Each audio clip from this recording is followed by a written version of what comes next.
twongeye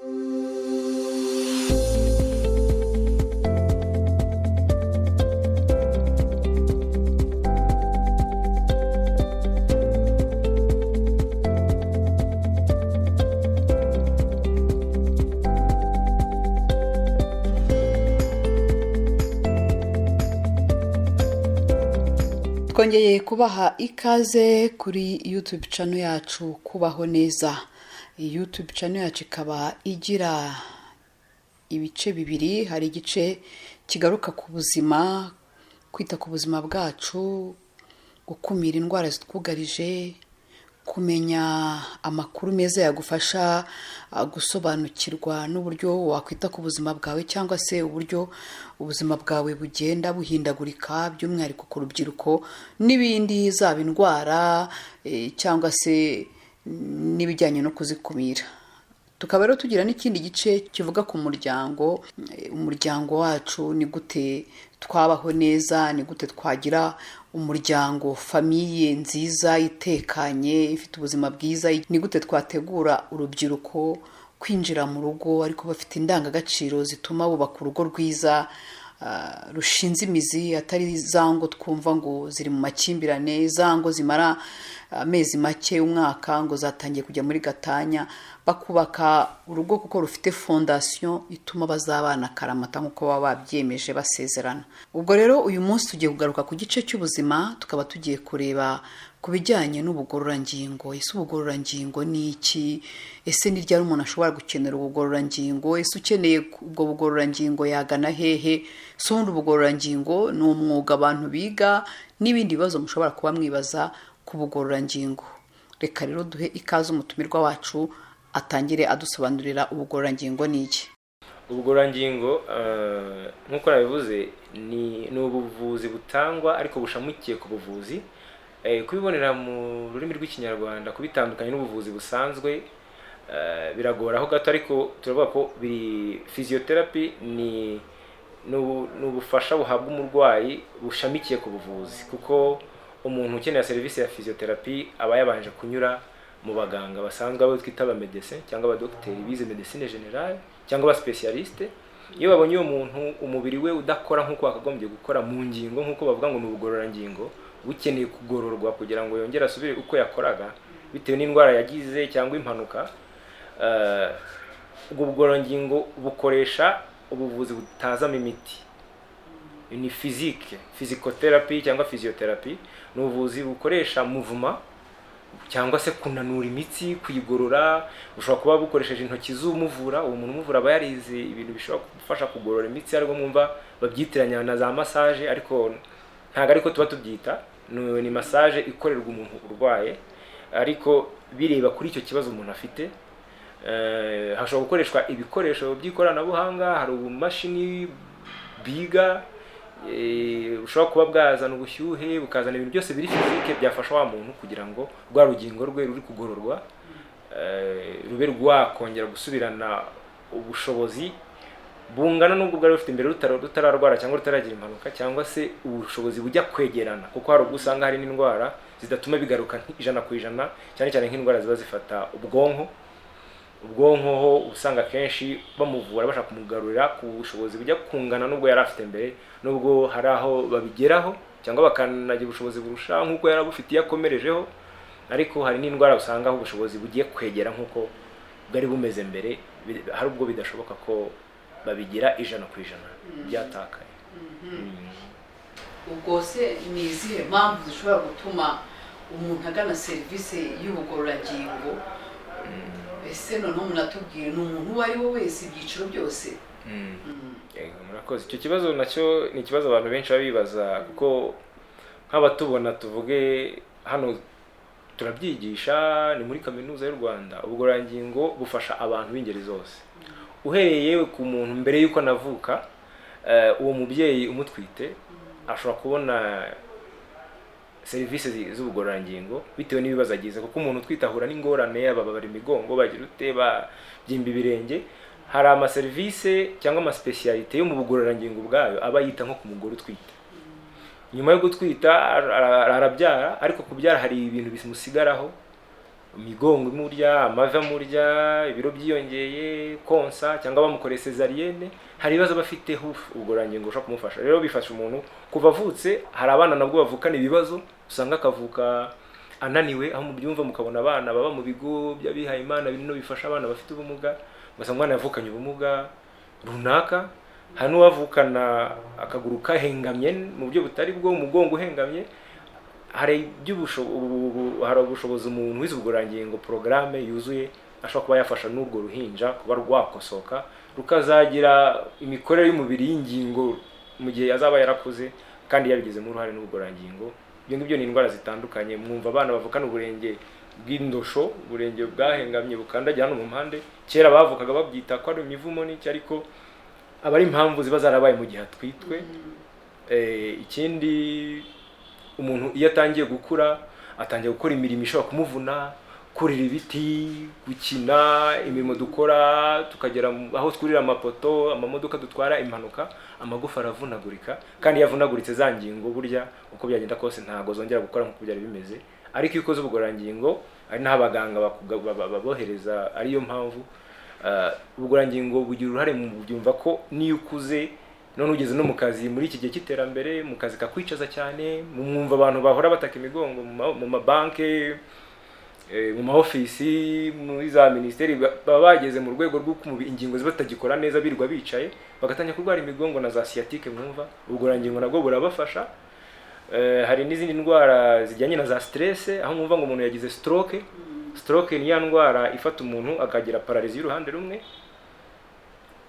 cyangwa ashobora no kujya paralizi ijyanye n'ibibazo, akahura n'ibindi bibazo bijyanye no gutekereza, byose bishobora kuba byatuma adakora akazi nk'uko yagakoraga. Iyo paralizi rero rwa rugingo rwabaye rutagikora neza, rwahinamiranye, ubugororangingo buramufasha kongera agahaguruka, akaba yagenda, kongera agasubira no mu kazi iyo abikoze. Rero hari ibintu byinshi. Abakuze nabo muzi ko baba bataka imigongo, bya biyoka bavuga kera ngo barwara imigongo bibagenda, nabwo aba ari ibibazo bijyanye n'ingingo inshuro nyinshi.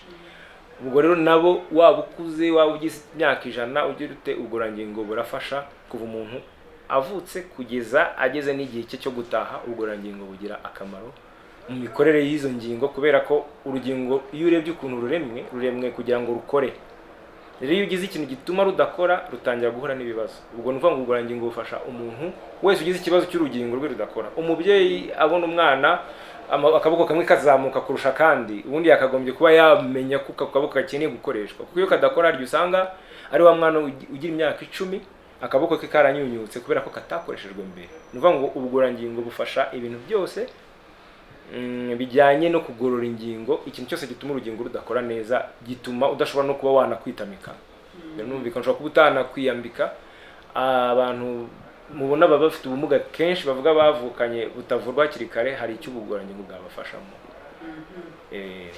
Hari abantu benshi usanga bavuga ati naganye serivisi y'ubugororangingo ariko numva ahubwo narasubiye inyuma, numva byarabaye bibi, ndetse n'amaseanse baba bamwandikiye ugasanga ntayarangije, arayacikirije kubera ko yabikoze, ahubwo akumva bwabo bubabare bubaye bwinshi, cyangwa se niba ari umugongo akumva ubaye mubi kurushaho. Ibyo byo byaba biterwa n'iki? Ibyo ikibitera ntago twaba dufite impamvu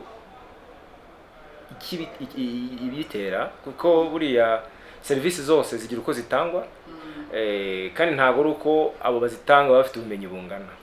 Kuko hari ubwo usanga agiye muri serivisi runaka akagera ku muganga wenda udafite ubumenyi buri ku rwego. Tuvuge nk'urugero, njye ndi umuntu umenyere kuvura abana nk'urwo bugororangingo, ariko mfite clinique yigenga, ariko ubumenyi mfite cyane ukangana urwaye umugongo, wenda umugongo wawe wari uzavurwa n'umuganga ubaga. Hari ubwo ushobora kungeraho njyewe ntashobora kukuvura, ariko nkapfa kugufasha ntekereza ko bigufasha mu myumvire, ni mu myumvire ya business mu byumve.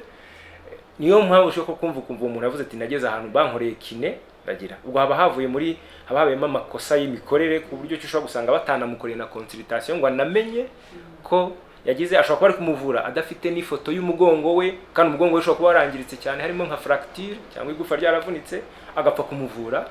Ashobora kuba no kumuvura uwo murwayi rwose icyo arwaye nk'uwo mugongo atari umugongo arwaye nk'iyo nk'ikibyimba gifashe umugongo nacyo kimufata kimubabaza, byose abyita umugongo. ubwo akaba yaroherejwe n'undi muntu akamubwira ati niba urwaye umugongo jya muri kine bakamuvura kandi ari ikibyimba bavura akaba adakira kubera ko ibiri kumuvurirwaho ikibazo afite si cyo ari kuvurwaho. Yakagombye kugira icyo kibyimba kikaba bamuha imiti kikagenda cyangwa bakaba bamubaga bakagikuramo agakira, kuko burya kuvura mu buryo bwiza bavuga ko kwirinda kurwara nibyo byiza, ariko niyo urwaye uvura igitera indwara. Hari ubwo usanga ari ibyo bintu by'uruhurirane bituma umurwayi adashobora kwakira, ariko iyo ari umurwayi wasuzumwe neza bizwi ko ikibazo cye kiva ku ngingo, cyapimwe neza akavurwa n'uwo muntu ubizi neza nawe abizi aho gituruka, numva ntashidikanya ko uwo muntu arakira. Bivuga rero ko serivisi y'ubugororangingo uyijyamo wabanje serivisi navuga ngo yo mu isuzumiro, akaba ari bakwandikira nk'uko bakwandikira imiti bakakwandikira no kugana serivisi y'ubugororangingo. Yego, bivuze neza, ni ukuvuga ngo mu myumvire ni uko n'umurwayi ashobora kuza akagusanga aho ukorera, duhura nabo ukamubwira ati muganga yanyandikiye kine muze nkorere kine, none amubwira ati ngaho ngwino tugusuzume, akavuga ati oya ngiye bankoreye consultation mfite na MRI dore ngizi izo scanner, ntabwo nca muri consultation. Ariko akenshi hari batinya kwishyura ikindi giciro kijyanye na consultation, ndetse akenshi hari usanga naho baba bashaka kugusuzuma batamuca icyo giciro cya consultation.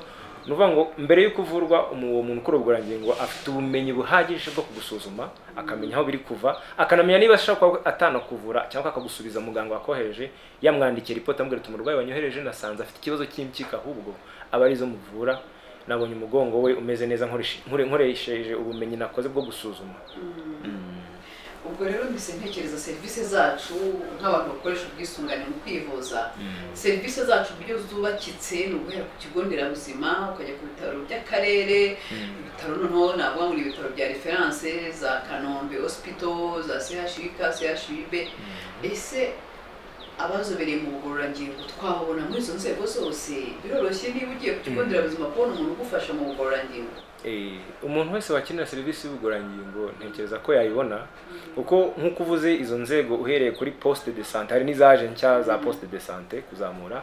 Ubu aho tuvuga amacentre de santé make yitwa medicalized, hari aho usanga hari aho umuntu ukora ubugororangingo ariko ni bake.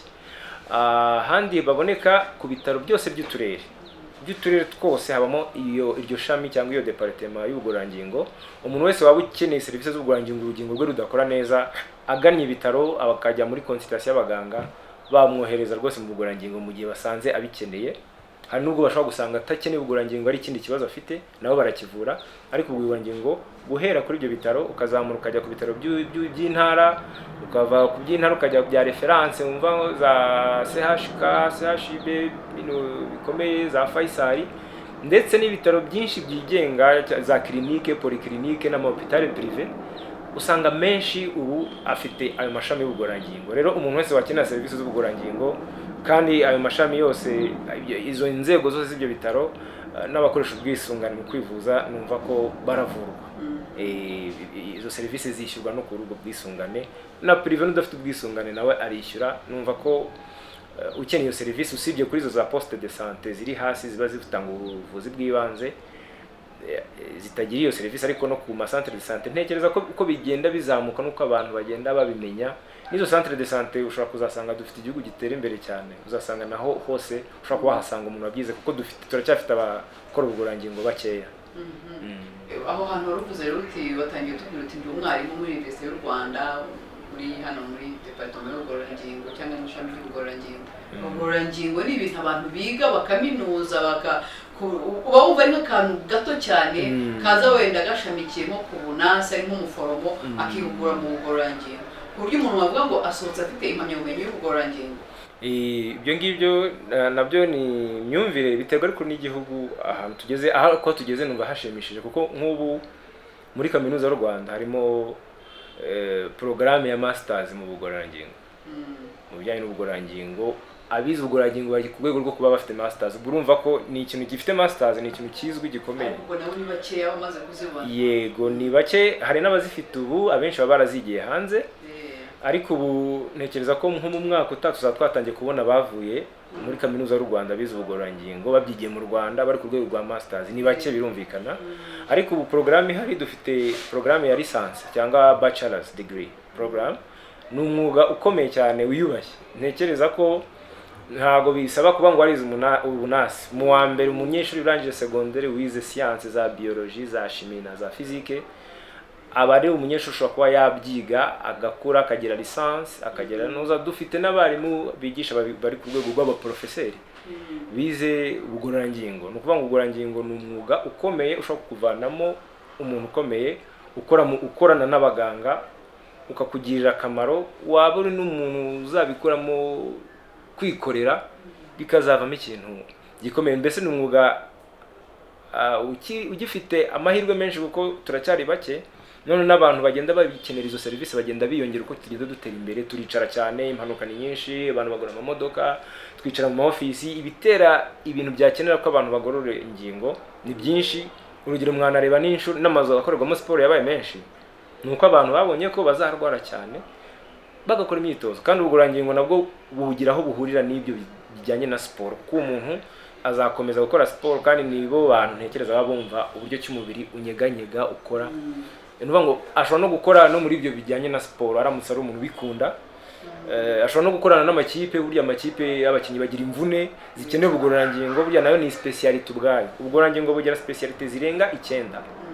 Harimo ushobora kuba urangije iyi bachelor's washaka kuba ati ngewe ni nkunda kuvura abana, ukaba umupediatre w'umugororangingo, iyo bita pediatric physiotherapy.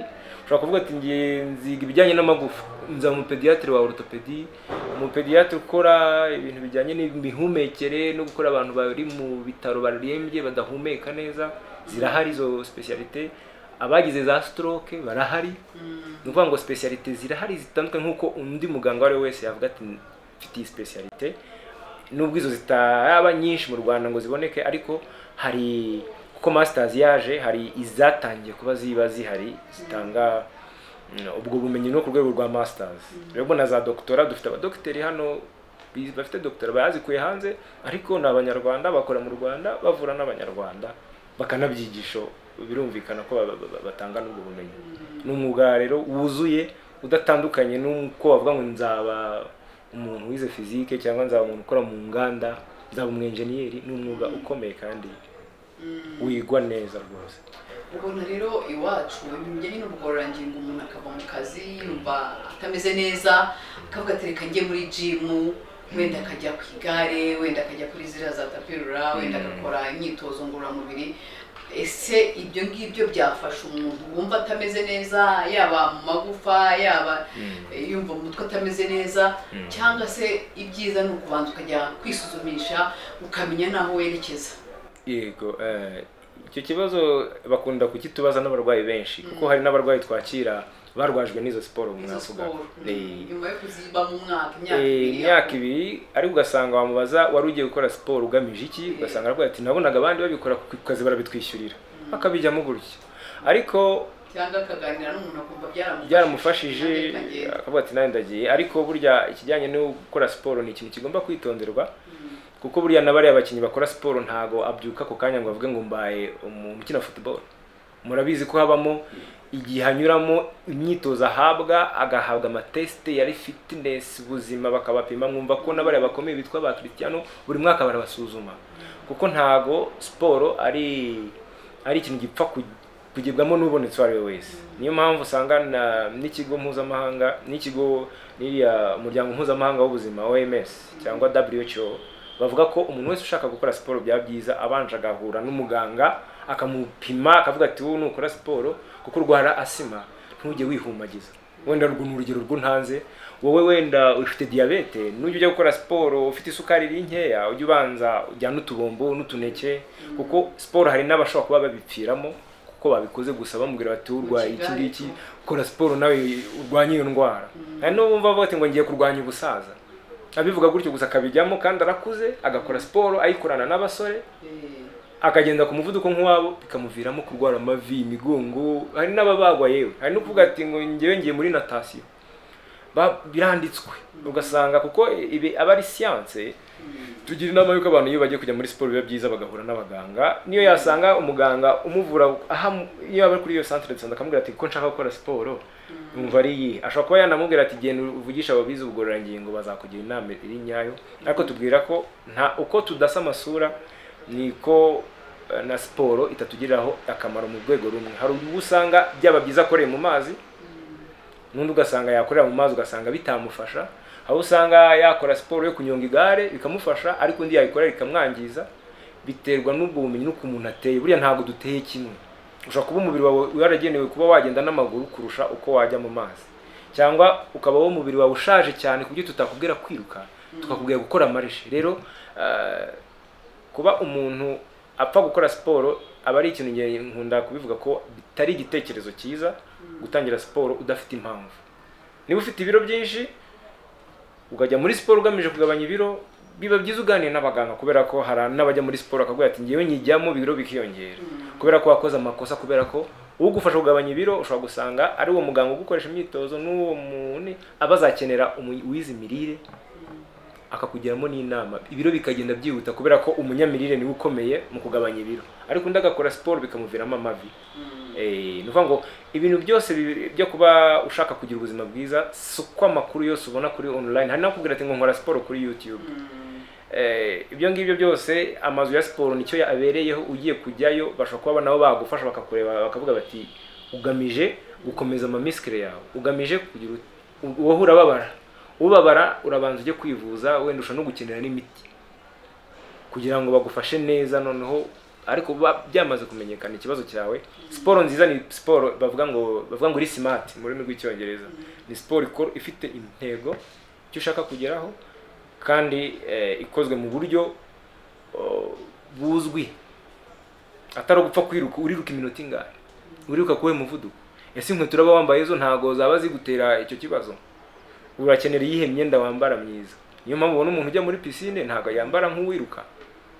Haba hari ibintu byinshi ugomba kubanza kumenya, ariko ntekereza ko mu Rwanda ubu abantu benshi bamutangiye gusobanukirwa, amakuru arahari, internet. Ushobora no kubaza amakuru ukajya kuri internet ukavuga ati nuhe mwenda mwiza wo kwirukanka, nurere urukweto rwiza nagura rwo kugenderamo. Ibintu byose biba bihari, ariko biba byiza ko iyo ugiye muri siporo ukenera abaganga bakakugiramo inama bijyanye n'uko umeze, kuko baragupima bakareba ibiro, bakareba amaraso, bakareba ibintu ufite mu maraso, bakareba iki, bakaba bavuga bati wowe bitewe n'ibintu ufite banza ugabanye ibi ngibi ubone kujya muri siporo imeze gutya uzakora iki. Soza rero kuri icyo kintu mwari muvuze, siporo n'ubugororangingo ntabwo ari ijambo rimwe, biruzuzanya cyane ko umuntu hariya kuko ati ngiye kugororangingo niba ari umusaza, kuko ubundi badusaba ko guhera ku mwana utangiye kugenda kugeza ku musaza. Iyo bavuga ko n'umwana mu nda aba ameze yanyeganyega, iyo yicaye hamwe nabyo biba ikibazo.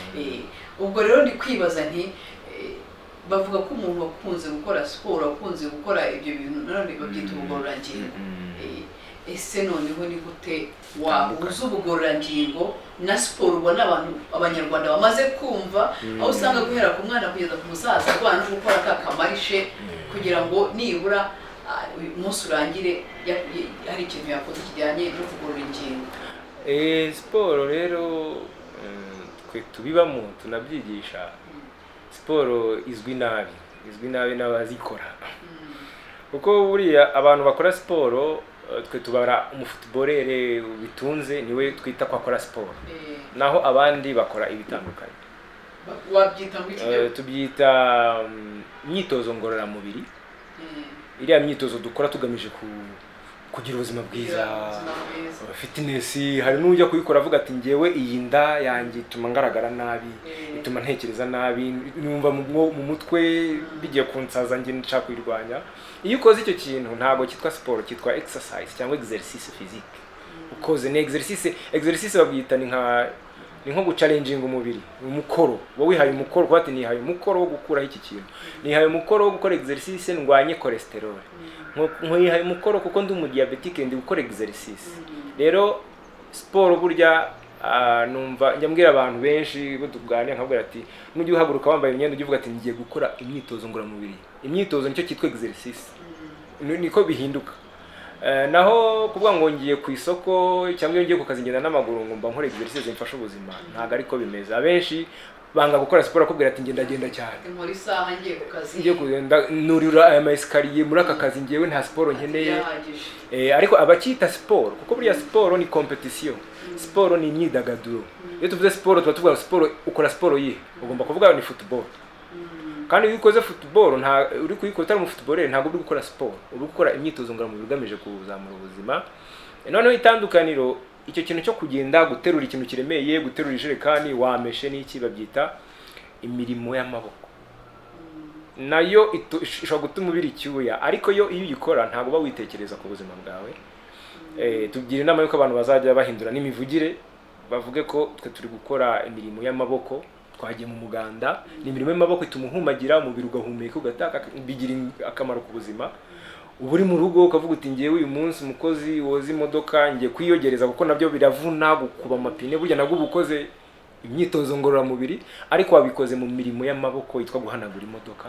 Uramutse ubikoze ufite iyo gahunda yuko bigufasha mu buzima, bifasha abantu benshi. Abazungu burya cyangwa baba mu bihugu byateye imbere, ubwo bituvuze abazungu ntago aba y'ibara ry'uruhu, burya n'ubu twari dufite imyumvire yuko umuntu ufite ibara ry'uruhu ari witwa umuzungu, ariko dusobanutse ko umuntu usobanukiwe tumwita umusirimu. Iyo terime wenda abazungu ntago ari twakoresha. Gusobanuka neza ukora imyitozo ngororamubiri, abi Burayi bari abera bakora ibikorera za jaride zabo, baritekera, bajya guhaha basunika ibyo basunika, bajya muri supermarché. Ariko usirimutse mu Rwanda aratandukanye, we afite ababimukorera, n'umwana we ntago amuterura, kandi yamuterura ari kugendana nawe burya aba yifite ibiro, bameze nk'uri gukora imyitozo. Bivuga ngo imyitozo ngororamubiri yose uyikora ubaye smart, usobanukiwe, ariko ya yindi uri gutekereza ko uri gukora ku mpamvu z'ubuzima nizo inyigira akamaro. Guhaguruka wikoreye ikintu ugiye guhahira abana, ufite ubwoba bw'uko ibyo bintu wenda bahari bigushamuza bikwibe, umutima wawe ntabwo ubutuje, kuko ushobora kurwara umuvuduko w'amaraso ugenda igihe kinini unahinga. Ugera no mu byaro ugasanga abantu bafite imivuduko y'amaraso na za diabete, twibeshya ko ibyo bakora ari siporo, ariko iyo ari guhinga bari nko mu kazi, aba ameze nk'umuntu ufite stress, aba ari guhahira urugo, abahangayitse.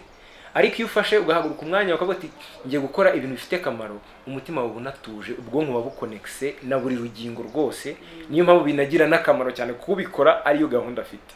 Rero tujye tugerageza dukora ibyo dukora, ariko tugamije ubwonko twabuhuje na wa mutima na ya maguru turi kugenderaho na ya nzira. Niyo mpamvu usanga benshi bambara iyo myenda bagashyiramo za ekuteri kugira ngo atagira ikimurangaza. Mubona ko n'abamenyereye siporo basobanutse, iyo ahuye n'abandi bari kwiruka ntago bahagarara ngo basuhuzanye, barasuhuzanya bagahana amashyi. Ntago biba byemewe ko wihagarikamo hagati. Iyo uyikoze ni ikintu kiba kiri seriye, nko kwicara ku meza, nko kurya. Siporo rero ntago dukora siporo akenshi, dukora imyitozo ngororamubiri. No muri ya mazu cyo tuba dukora imyitozo ngororamubiri, kuko icyo tuba tugamije ni ukuzamura ubuzima bwacu neza ngo tumere neza. Iyo imyitozo ngororamubiri yawe umeze nkaho uri kugorora umubiri, yego ni kimwe. Byagorora ngingo rero ntabwo ari ngombwa. Ni ukuvuga ngo iyo wakoze imyitozo ngororamubiri mu buryo buzwi, wabukoreshejwe n'umuntu ubisobanukiwe, ntabwo wazagera aho ukenera gukora imyitozo ngororamubiri. Niba ukora muri ofisi ukaba ufite uko mu cyumweru byibuze gatatu ujya muri yanzu ikorwamo siporo, cyangwa ugakora marishe wambaye kutera ubigamije, ntabwo wa mugongo uzakurya, uzahora umeze neza, ingingo zihora zihumeka buri munsi ubuzikoresha. Buri ni Imana yaremeye ingingo, buryo urugingo uri gwitegereje ruba rumeze nk'ahandi ibyuma mu modoka bihurira. Buryo iyo biriya byuma bibuza amavuta, imodoka irapfa. Nuvuga ngo n'urugingo rwawe buryo uzarurebe kuntu rukoze, narwo rugiramo amavuta cyangwa na za liquide synovial, ibintu bisa n'ibinure. Iyo ugenda ubikoresha mu buzima bwawe ukiri muto, niyo mpamvu banavuga bati ngo bituma abantu bamara igihe kinini, baramba. Ubwo umuntu ukora umwitozo ngororamubiri mu buryo buhoraho, atagize ibyago byo guhura na ya mpanuka ngo bamushyireho sima nyine izatuma akenera ubugororangingo, uwo muntu rwose abaho ubuzima bumeze neza. Kandi n'izo ndwara zigenda zaduka zitandura zaje, bifite uruhare runini mu kubirwanya. Iyo avanzemo, birumvikana iyo avanzemo no kubaho imibereho myiza, kudahangayika, kutagira stress, kurya neza, imirire iboneye ikungahaye ku birwanya indwara, imboga.